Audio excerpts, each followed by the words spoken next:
Welcome back to Beyond the Comfort Zone Talking Shit with KING-KAMBUF. Today we are looking at something pretty unique. It's not a report or a study. No, not at all.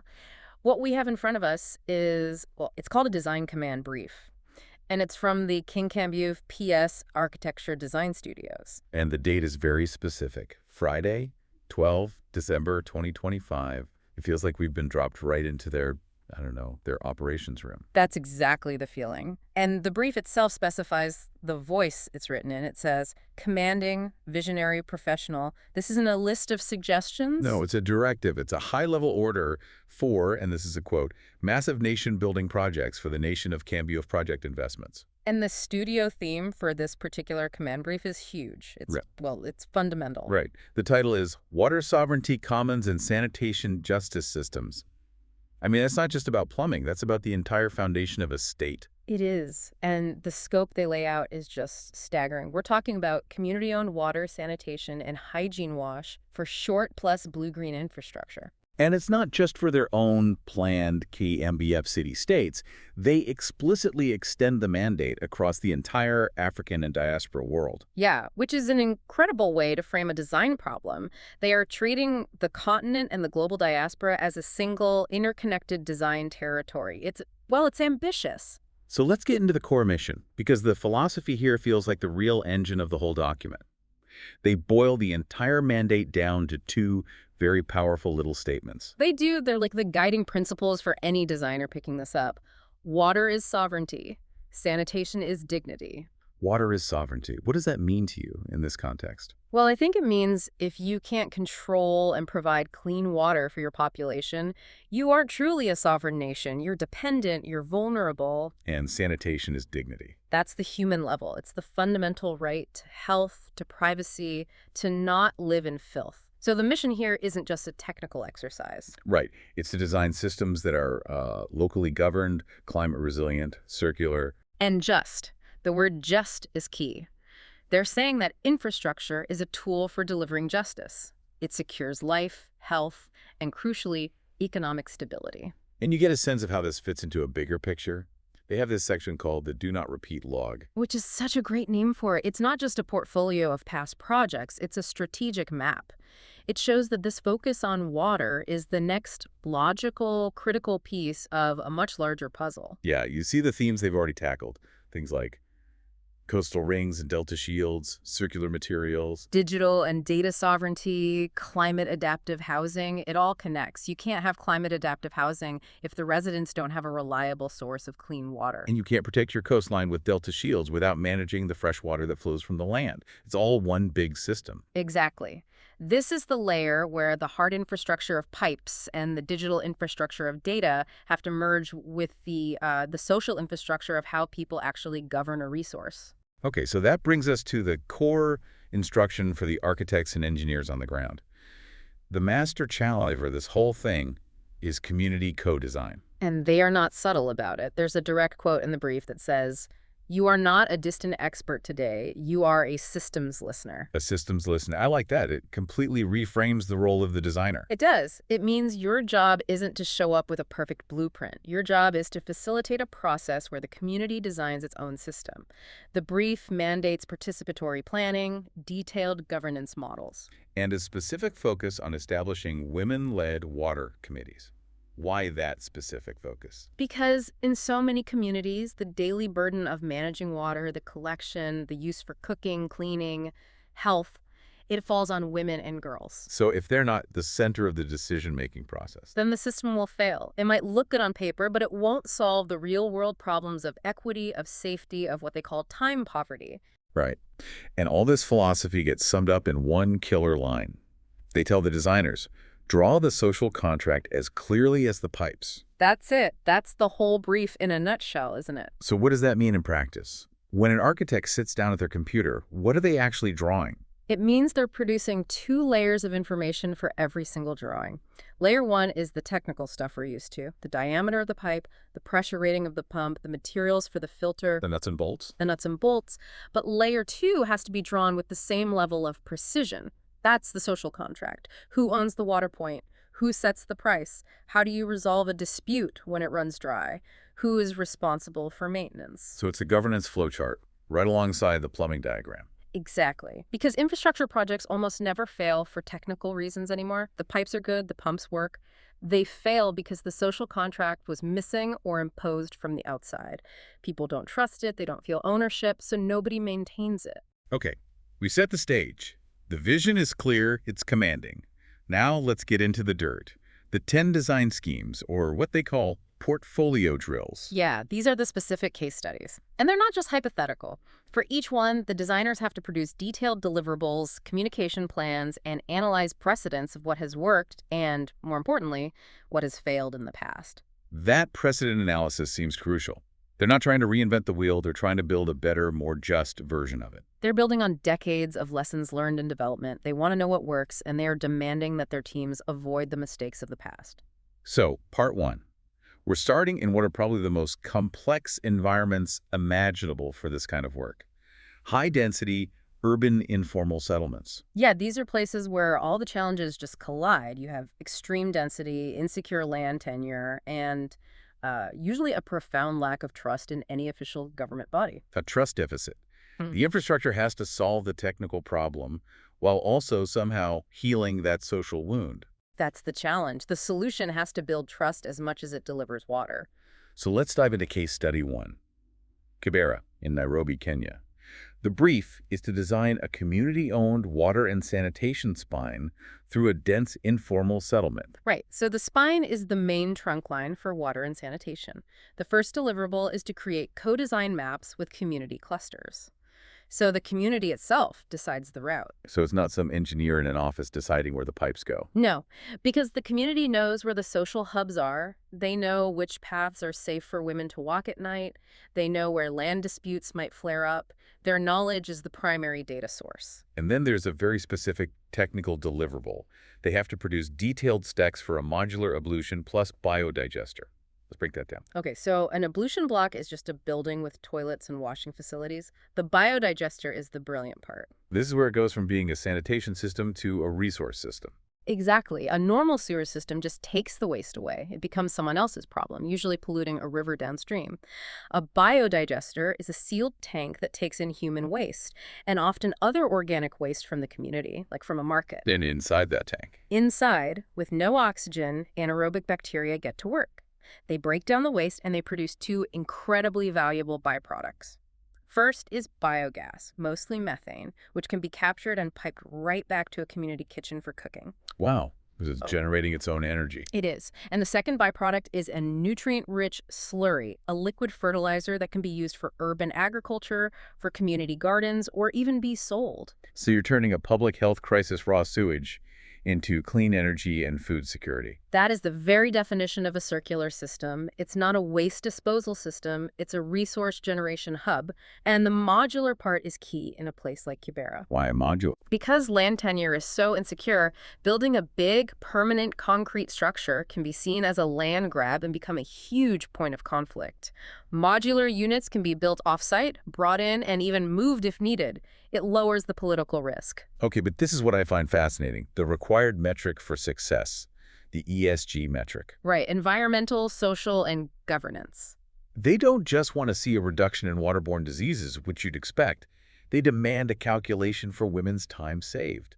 Why is that so powerful? Because time is a form of wealth. And in many informal settlements, women and girls spend hours every single day just fetching water or finding a safe place to go to the toilet. It's a full-time job, basically. An unpaid, dangerous job. It is, and that's time they can't spend on education, on earning an income, on childcare, on community organizing. So if your design can give a woman back, say, 2 hours a day, you have to quantify that. You have to show that this pipe, this toilet, is a tool for economic and social empowerment. It connects the concrete directly to gender justice. And the precedents they cite back this up. They point to the success of local community-led groups like KDI, but they give a really stark warning. A very stark warning. That top-down slum clearance, just bulldozing the settlement, repeatedly fails to improve health outcomes. It seems so counterintuitive. You'd think a new, clean building would be better. But you're destroying the social networks. You're displacing people away from their jobs, their support systems. They become more isolated, more precarious, and often less healthy. The brief is unequivocal. Upgrading in place with the community is the only way that works. Okay, let's move along the coast to case study 2, Accra, Ghana. The challenge here is a coastal informal settlement water commons, and they face a dual threat. A brutal dual threat. First, you have salinity intrusion. As sea levels rise and as fresh water is pumped out of the ground, salt water from the ocean gets sucked into the coastal aquifers, poisoning the wells. So your freshwater source literally turns salty. Exactly. And at the same time, you have this relentless eviction pressure. The land is valuable, developers want it, and climate change is making the area more vulnerable to storms, which is often used as a pretext for clearing people out. So what's the proposed technical solution? It's a combination of decentralized desalination coupled with rain capture. Decentralized, so not one massive plant for the whole city. No, because a huge plant is a single point of failure. It's incredibly energy intensive and politically vulnerable. The brief calls for smaller neighborhood scale units that can be managed locally. You spread the risk, you lower the energy needed to pump water for miles, and you build local capacity. And the design elements they require are very specific to this environment. They are. They demand participatory zoning. The community has to map out and agree on the safe places to put this infrastructure so it doesn't cause displacement. They need drawings of elevated water kiosks. Up on stilts, basically. Up on stilts, because this is a flood zone. You have to keep your clean water source above the storm surge. And then there's a really specific engineering detail. Specs for corrosion-resistant tanks and piping. Because of the salt from the ocean. The salt is in the air, it's in the mist, it's everywhere. Standard galvanized steel would rust through in a year or two. So you need to be specifying fiberglass or specialized polymers or high-grade stainless steel. It's a materials science problem. And the implementation here is tricky. It involves a negotiation between the big municipal utilities and local groups, specifically fisher cooperatives. Right, and this is where the caution comes in. The brief is extremely clear. Avoid any relocation schemes that break coastal livelihoods. Meaning if you're a fisherman, you need to live by the sea. It's not a lifestyle choice, it's your job. It's your entire economy. You need access to your boats, to the market, to the places where you mend nets and process your catch. If a new water system requires the community to move a mile inland, you might have solved their water problem, but you've just destroyed their ability to make a living. You've created a new, possibly worse, crisis. Which is a perfect lead-in to our third case study 3, Lagos, Nigeria. Right. We're looking at lagoon edge sanitation and wastewater gardens. The pollution in the Lagos Lagoon is legendary. It's a catastrophe. Yeah. And it's directly linked to sanitation and flooding. The solution proposed is all about blue-green infrastructure. Using nature to do the engineering work. Basically, yes. Instead of building a big concrete sewage treatment plant, the core deliverable they asked for is a detailed constructed wetland. So what is that? Is it just a swamp? It looks like one, but it's a highly engineered system. You create a series of shallow basins or channels, you fill them with gravel and sand, and you plant them with specific kinds of plants like reeds, cattails, papyrus. And the plants do the cleaning. It's the whole ecosystem. The gravel filters out solids. The roots of the plants create a massive surface area for beneficial bacteria and microbes to grow. These microbes are what break down the pathogens and pollutants in the wastewater. The plants themselves then suck up the nutrients like nitrogen and phosphorus. So the water that comes out the other end is clean. It can be clean enough for irrigation, for flushing toilets, or just for safe discharge into the lagoon. And it's a low-energy, resilient system that also creates a beautiful green space and wildlife habitat. It sounds like a perfect solution. But of course, the brief immediately pivots to the governance risk. Of course, because the implementation requires cooperation between the Lagos state government and the informal settlement associations that live on and around the lagoon. And the caution they cite is a piece of history. Makoko evictions have historically undermined trust. Makoko is the famous floating community in Lagos. And for years, they have faced violent, state-led eviction attempts. So if you're a resident there and the government suddenly shows up with a plan to build wastewater gardens on the edge of the lagoon, your first thought is that this is a trick. Your first thought is that this is the first step in a land reclamation project designed to push you out. The trust is just not there. It's completely broken. So the designer's job isn't just to design a wetland. Their job is to design a process, a transparent, participatory process that proves to the residents that this project is for their benefit. Maybe the wetland helps stabilize the shoreline where they live. Maybe it provides a source of income. But if the community doesn't have real ownership and governance over it, they will see it as a threat and resist it, and it will fail. Okay, those first 3 case studies were just incredibly intense, all focused on these huge dense megacities. But now, in part 2, the brief takes us somewhere else entirely. Yeah, we're moving outside of those urban cores. We're looking at a whole different set of challenges related to aging infrastructure, climate change in different contexts, and how to work with traditional existing systems. It really shows the huge range of this KMBUF mandate. So let's start with case study 4, Dakar, Senegal. The project is neighborhood-scale graywater reuse courts. The problem is water scarcity combined with old infrastructure in traditional courtyard housing. Right. So this is a retrofitting challenge. You're not building from scratch. You're working within the dense existing fabric of the city. The technical solution is a gray water loop section. We should probably define graywater clearly. Good point. Gray water is all the wastewater from a house that doesn't come from the toilet. So water from your shower, your sinks, your laundry, it's not heavily contaminated with pathogens. So you can't drink it, but you don't need a full-on treatment plant to clean it. Exactly. A gray water loop is a system that collects that water, gives it a simple passive filtration, maybe through a sand or gravel filter bed, and then loops it back into the house for non-potable uses. Like what? Flushing toilets is the big one. Or watering a courtyard garden. In a water-scarce city like Dakar, if you can use all your shower water to flush your toilet, you've just cut your household's demand for fresh, potable water by maybe 30 or 40%. That's a huge saving. But how do people afford to install these systems? Well, that's the interesting implementation key. The brief suggests linking municipal pilot programs with microfinance. So small loans for individual households or entire courtyard communities. Exactly. The city government isn't going to come in and retrofit thousands of individual homes. It's not feasible. But they can support a program that gives small, affordable loans to families or cooperatives to buy and install these systems themselves. It allows the solution to scale organically from the bottom up. But there's a very pragmatic caution here. Systems fail without local maintenance training. This is the Achilles heel of so many well-intentioned projects. You can install the most brilliant piece of technology, but if the local users don't know how to clean the filter or replace a part or just do basic upkeep, It clogs, it breaks, and in 6 months it's just a piece of junk sitting in the corner. and it becomes a monument to failed aid. The brief insists that the social contract for this system must include a really robust, simple-to-understand training and maintenance plan. The design has to be maintainable by ordinary people, not just engineers. Okay, let's head inland.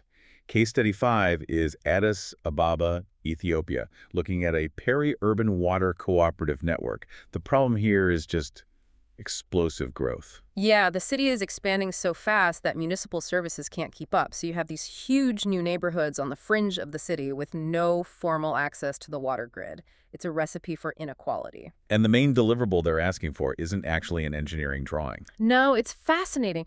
The primary deliverable is a governance org chart. They're asking the designers to design a company, essentially, a cooperative that will own and manage the boreholes and the water storage hubs. So the social architecture comes before the physical architecture. It has to. The technical details are there. They need to draw tank tower sections and specify low-energy pumps. But the real challenge is creating a fair and functional institution. How does the co-op set prices? How do members vote? Who is on the maintenance committee?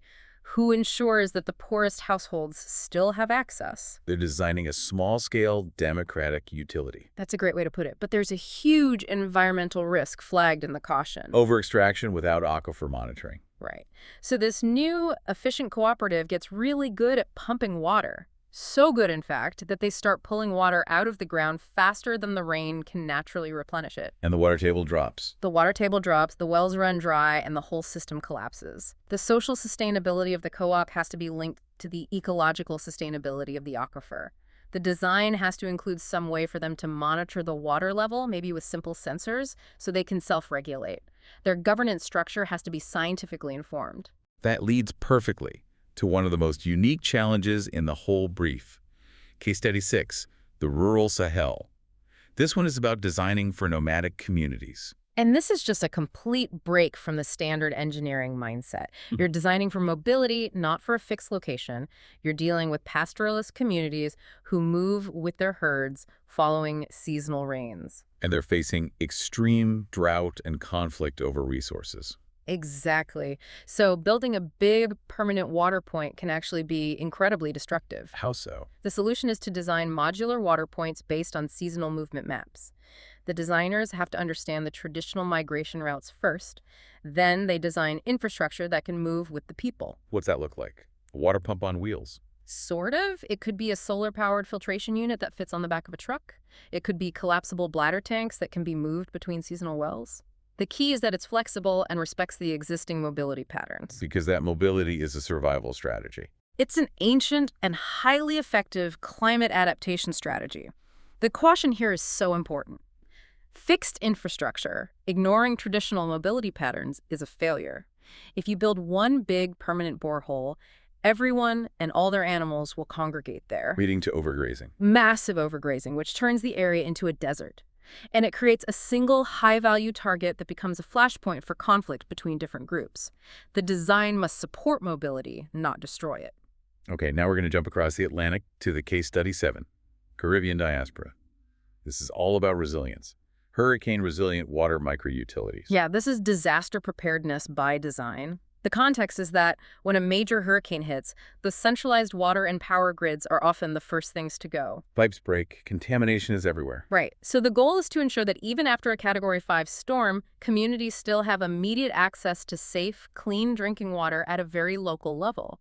The solution is decentralized rain capture and storage. So what are the specific resilience details they're asking for? There are two main parts. One is structural. They need detailed drawings for elevated cisterns. You have to get your water tank up off the ground above the potential storm surge to prevent it from being contaminated by floodwaters. And the other part is social. It's organizational. They have to deliver community emergency plans. Yeah. Who is in charge of the cistern after the storm? Who has the key? How is the water rationed? Who is trained to test the water to make sure it's safe?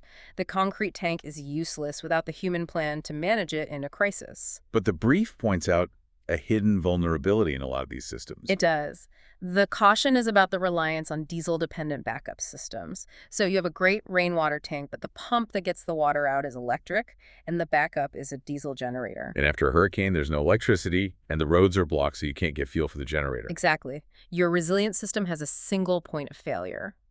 The brief is pushing designers towards true autonomy, solar-powered pumps, gravity-fed systems, or even just a reliable, robust manual hand pump, something that will work no matter what. Okay, now the brief brings us to the United States. Case Study 8, the African American South. The project is an environmental justice water retrofit. This is about history. It's entirely about history. It's about addressing decades or even centuries of systemic neglect and environmental racism. The specific focus is on lead pipe replacement. A problem that disproportionately affects Black communities. Overwhelmingly. And the core challenge isn't just technical how to replace the pipes. It's about the need for community oversight to fix that historical trust deficit. The deliverables are very practical, a neighborhood phasing plan, a pipe replacement detail, but the implementation hinges on federal Justice 40 funding. What is that? Justice 40 is a U.S. federal government initiative. It mandates that 40% of the benefits from federal investments in areas like clean energy and clean water must flow to disadvantaged communities that have been historically marginalized and overburdened by pollution. So for a designer, it's not just a source of money, it's a directive. It's a targeting mandate. Your phasing plan can't just be about what's most efficient for the construction crews. It has to be about which neighborhoods have the highest rates of childhood lead poisoning, which areas have been ignored for the longest. You have to prioritize the delivery of justice. And the caution here is maybe the most severe in the entire document. They explicitly warn against Flint-style failures without accountability. And that's critical. The catastrophe in Flint, Michigan wasn't just that there were lead pipes. It was the complete failure of governance and communication during the crisis. It was officials denying the problem, botching the response, and shattering any trust the community had. So a Flint-style failure in this context would be replacing the pipes, but doing it in a way that harms the residents. Yes. For example, if you replace the public water main in the street, but you don't replace the private service line going into the house, you can actually dislodge more lead particles and make the water more dangerous for a period of time. A failure would be not communicating that risk, not providing filters, not testing the water transparently. The KAMBUF brief demands a process that is controlled by the community, with radical transparency to rebuild that trust. Our last case study in this section takes us back to ancient technologies. Case study 9. North Africa, an oasis-scale water harvest and governance hub. This is about upgrading traditional systems like the Qanat. Which are just one of the most brilliant engineering feats in human history. A Qanat is a gently sloping underground tunnel, sometimes many miles long, that taps into an aquifer in the hills and brings the water to a desert settlement using only gravity. And because it's underground, there's almost no evaporation. It's an incredibly sustainable system that has worked for thousands of years. But now they're threatened by climate change, desertification, and modern water extraction methods. So the challenge is to upgrade them without destroying them. The deliverables reflect that balance. They need participatory heritage mapping. Meaning the designers have to work with the local communities who are the traditional custodians of the Qanats. They have to map the systems, but also map the complex social rules that have governed them for centuries. Who gets water when? Who is responsible for cleaning the shafts? And then they have to produce a Qanat upgrade detail. What might that be? It could be something very subtle, maybe using modern materials to line a section of the tunnel that is prone to collapse to reduce water loss, or installing passive sensors to monitor flow rates. It's about gentle enhancement, not radical change. Because the risk here is huge. The caution is that modern wells risk collapsing the traditional water balance. This is the critical point. A Qanat sips water from the aquifer sustainably. A modern deep well with a powerful electric pump can be drilled nearby, maybe for a large commercial farm, and it can suck the water table down so fast that the Qanat simply runs dry. It kills the ancient system. It kills the ancient system and the entire social fabric that depend on it. The design mandate is to find a way for modernity and tradition to coexist, ensuring the long-term balanced wisdom of the Qanat isn't sacrificed for short-term gain. So we've gone from the slums of Nairobi to the deserts of North Africa, from the hurricane-prone Caribbean to the American South, and now it all comes together in the final project. Case Study 10, the KAMBUF prototype. This is the flagship, the Continental Water Sovereignty Capital. It's designed to be both a symbolic statement and a highly functional piece of infrastructure. And there's one design detail in here that just perfectly captures the whole philosophy of the brief. The requirement for visible purification systems inside the main civic hall. Right. Not hidden away in some industrial building on the edge of town. They want the pipes, the filters, the testing labs to be a central, visible feature of the seat of government. It's transparency made into architecture. It's a way of physically demonstrating to the citizens, look, this is your water. We are cleaning it right here in front of you. We have nothing to hide. It's an incredible trust-building exercise. And they cite a real-world precedent for this. They do. They point to the Singapore PUB, the Public Utilities Board, which has been incredibly successful at making water management a point of national pride and a visible part of the urban landscape. But even with this gleaming new prototype, there's a caution. Yes, the caution is against megaplants becoming detached from communities. The risk is that even if it's visible, it can become so complex and technocratic that people feel disconnected from it. It becomes this untouchable machine run by experts, which can breed its own kind of distrust. So even at the national scale, the principle of community connection and legibility has to be maintained. It's the core principle. Sovereignty has to feel shared, not just imposed from a giant gleaming building. Okay, so that covers the what. Let's talk about the how. The brief is incredibly prescriptive about the design process itself, the studio methodology. It is. It's a very rigorous, time-boxed process. It's broken into 2 90-minute blocks. The first is the 90-minute concept block. And this isn't about drawing at all, is it? Not in the traditional sense. In this block, the designers are forced to run a simulated community workshop. They have to map out stakeholders, diagram the flows of water, and critically diagram the proposed governance structure. And they have to identify the equity risks. That's maybe the most important step. Before they draw a single line of a pipe, they have to ask who could be harmed by this project, who might be left out, how could the system be captured by elites.